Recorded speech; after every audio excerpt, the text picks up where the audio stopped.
Hey there guys, welcome back for another Mortal Realms Monday magazine review. This week we are taking a look at issue 67 of the Mortal Realms magazine. And in this issue we get a character model, Astrea Soulbright. I actually thought it was Asteria, but Astrea Soulbright. So she comes on two sprues essentially, one sprue being the base, and it looks like a little bit of a vein there and some pouches and stuff, but yeah, the base is on its own sprue, and yeah, that would have just been part of that, so it's a three-piece sprue. And then the model itself is all on the other sprue. Looking at this, it is push fit.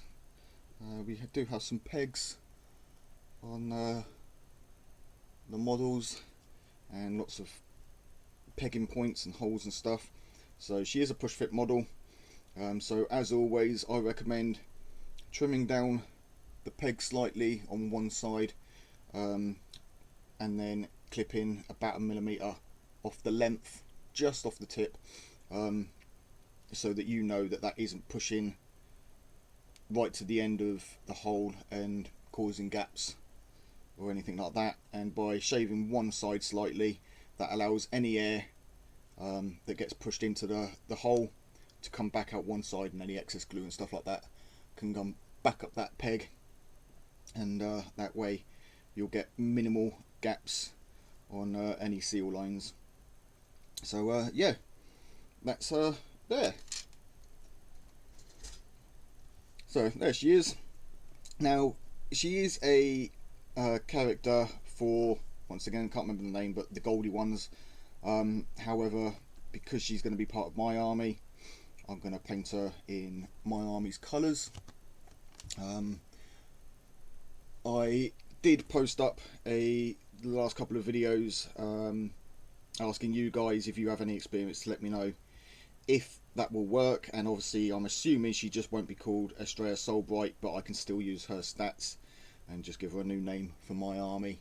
But essentially, obviously I can only have one of her, as she is a named character.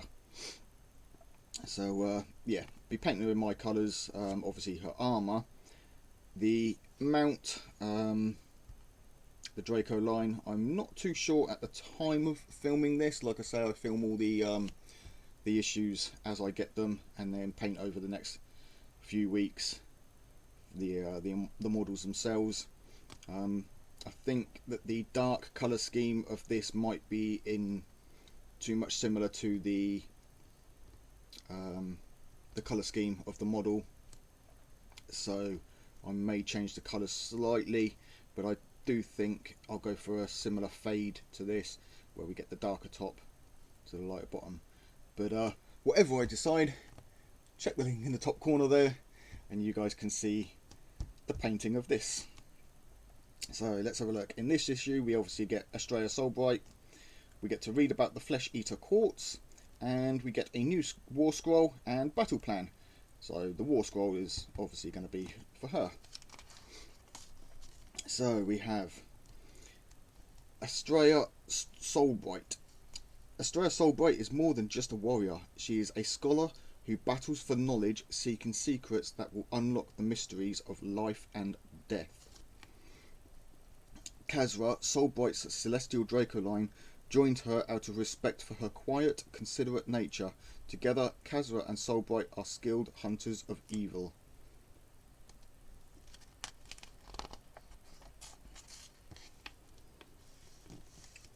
And we've got a bit in here on spirit flasks. The floor.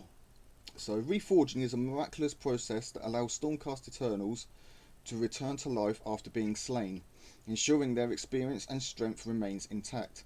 However, the process is not perfect.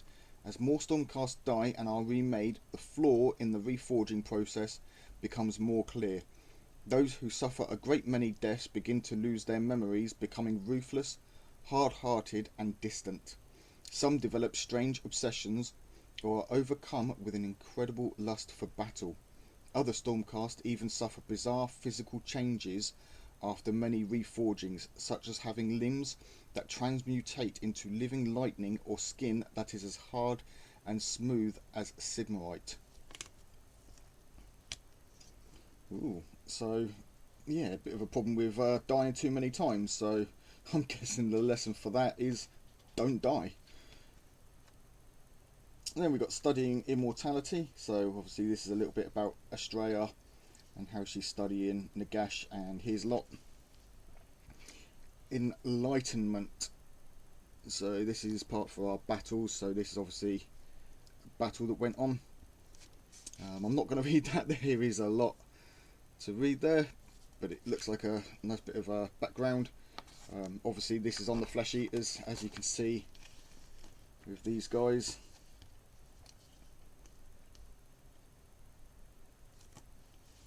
Then we got the how to build, and as I said, it is push fit. Like I said, clip the pegs down just slightly, just a millimetre. You don't want to clip too much because obviously you want to make sure that it goes all the way through and does go into where it's supposed to go. But I always find that sometimes, or I sometimes find that the pegs can be a little bit too long, and when their two halves are pushed together, you get a bit of a gap along the join because the pegs are stopping from a full close. This most commonly happens if you've put glue in the hole and then push the peg in. That glue creates a bit of an air bubble and stops the peg from fully closing. So what I do is just very carefully trim down a side slightly, just again a millimetre down the length, and then when that pushes together, that causes sort of an air hole that the air can push down and outside of, and that will give you a much cleaner seam line. Then moving on, we've got the how to paint, and like I say, we've got her base in two parts. I'm probably going to paint her base up off camera and then concentrate on her and the Draco line for you guys to see. And obviously it's going to be much easier to paint the base and dry brush and things like that without the model attached to it. So obviously quite a few pages of this, we've got the highlights and all the different bits that you've got to paint up. And then there is the finished model. Now as always, that is not that. This is painted by the Heavy Metal team, so it's a much higher standard. This is more for a tabletop quality. But you know, it's a good enough finish. Then we've got her War Squirrel. So obviously because she's on the Draco line, she can move 12 inches, 7 wounds, 3+ save and a 9 bravery.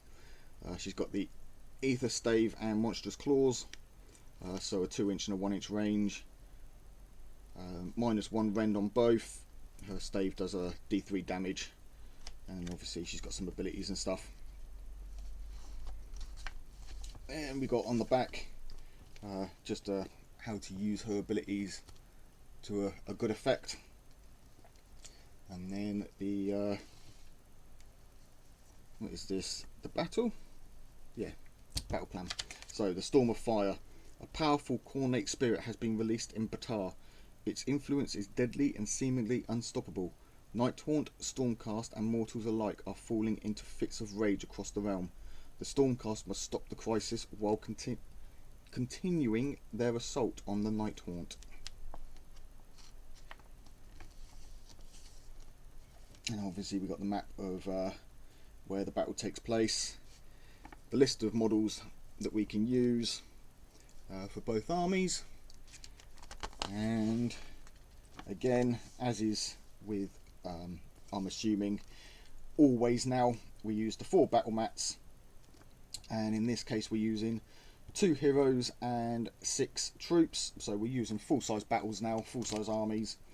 And obviously if you choose anything with a star next to it, it counts as 2 choices. Setup, we've got 6 inches, 9 inches along the long table edge, a centre objective, and then an objective along that centre line 6 inches in from the edge. Right, and then next week we have the reinforcements for the Blade Dice Revenants. So we got 5 a few issues back, and this is now the other 5 to give us a unit of 10. And then issue 69, nothing overly special there, some Sterling Mud and Technical Storm Shield. Obviously the Mud we've already had, but the Storm Shield is a varnish. It's I wouldn't say a fully matte varnish, it does come off a little bit, not so much glossy, more like a satin finish. The other one to this, I believe is called Ard Coat, and that is a gloss finish. And then you can get the spray varnish that Games Workshop do, and that is an actual matte varnish. But yeah, the Storm Shield is considered a matte varnish, and obviously that's going to protect your models from damage during play. It will stop that paint rubbing off and chipping. So yeah, there we go, guys. That's the end of this issue, and as always, thank you ever so much for joining me. If you enjoyed the video, hit that thumbs up button. If you're not yet subscribed, hit that subscribe button. If you are newly subscribed, a big warm welcome to you. Thanks for the support, and until next time, take it easy, keep painting those minis.